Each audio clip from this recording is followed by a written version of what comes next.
we are moving into chapter 7 of High Impact Life, and I love this chapter. It is called Don't Be Afraid. Bear with me. Choosing faith over fear. Oh my goodness, theme of my life.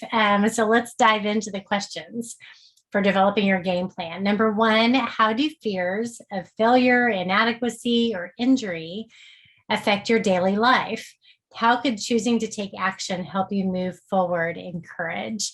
And I mentioned in this chapter about a mentor of mine who challenged me to realize that the opposite of fear is action. And I didn't really understand it, but then one of the thoughts that I could really use to help me really understand that concept was when I have to pick up the phone and call someone and it's a scary call. It's, a negative conversation, a conversation that I don't really want to have, someone I haven't talked to in a long time, or something that I'm having to do that I'm just nervous about.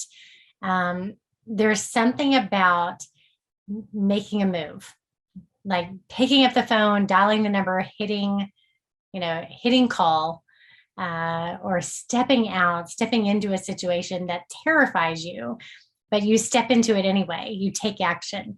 And the moment you take action, courage comes and wells up within you.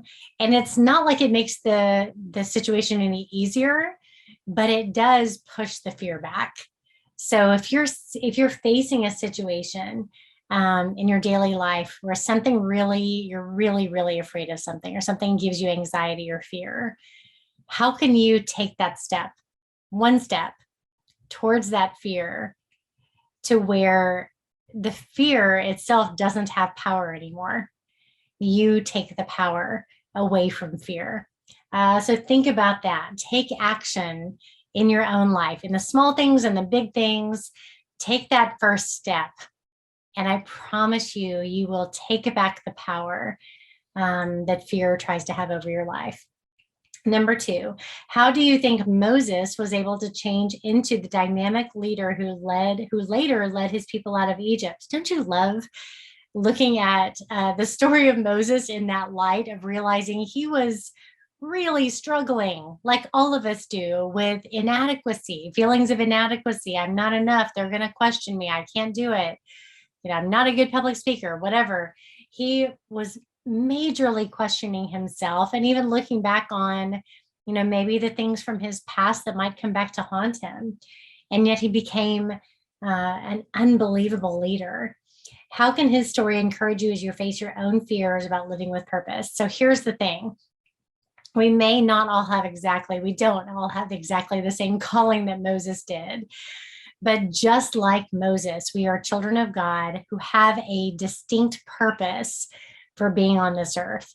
God has called all of us to a purpose that is important. Otherwise, we never would have been born. So the fact that you exist means that you have an important purpose to fulfill for the creator of the universe. That's a pretty big deal. And all of us can choose to either accept that or just kind of live our own lives and never acknowledge the unbelievable opportunity that's been given to us if we just seek our purpose, our God-given purpose in life. And if Moses can go through what he went through and make the mistakes and feel horribly inadequate for what he was called to do, and he can still step out, take action, do the things that God was telling him to do, and become such a great and dynamic leader, can't we do the same thing? Be encouraged by it. Study that story and be encouraged by that story. Number three, when we let our fears talk us out of pursuing our callings, other people suffer. We talked about that in an earlier lesson. Can you think of an example from your life when you might have missed out on having a positive influence on someone else because you were afraid? How might it be easier to think about facing your fears for the sake of others rather than for your own sake? I can say there are a lot of examples in my life like this, and I don't know about you or what your experiences have been. I think as a parent and especially as a stepmother now, there have been so many times when I can look and say my fear of doing something or saying something may have held me back from making a positive impact on someone else's life.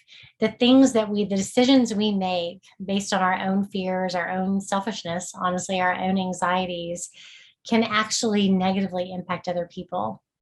And so when we think about that as sensitive human beings that care about others, what if it's not just about us?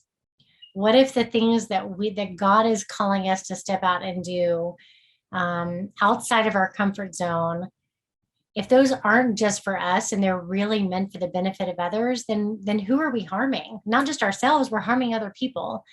We're limiting our ability to have the positive impact that we are supposed to have and to make a difference in the lives of others. There are people that are counting on you out there that don't even know it, but are counting on you to fulfill your calling so that they can become and experience everything that they're supposed to in life. Think about that. Your ripple effect, no matter who you are, your ripple effect is so much bigger than just your own self and your own life. Think about that when you're struggling with decisions and overcoming fear. Number 3, when we let our fears talk us out of pursuing our callings. Oh, we just did that one. Number 4, what role does faith play in your life? How can you build your faith? Look at my 4 suggestions on pages 143 and 145 through 145 of the book. And think about which ones you might be able to implement. What additional ideas do you have? In the book, excuse me, I give some practical steps: prayer, writing, even exercising, being physically active, and then eliminating wasteful activity from our lives. Those are just 4 things that every human being can do to live a more purposeful life, and to really live by faith. Faith, there's so many things I could say about faith that we could dig in and theologically discuss why faith is so important and what it actually is. But what we all need to know is the word says the faith is the substance of things hoped for, the evidence of things not seen. So in this life, when we are bombarded by fear and we are bombarded by adversity, hope comes from this thing called faith. And faith is a thing that grows, that we can hold on to when we exercise it. How do you exercise faith? All the things I said, the 4 keys earlier that I said.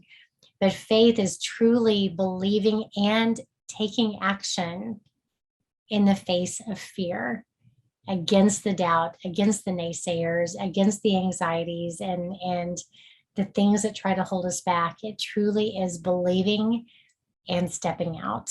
And I encourage you to do both today.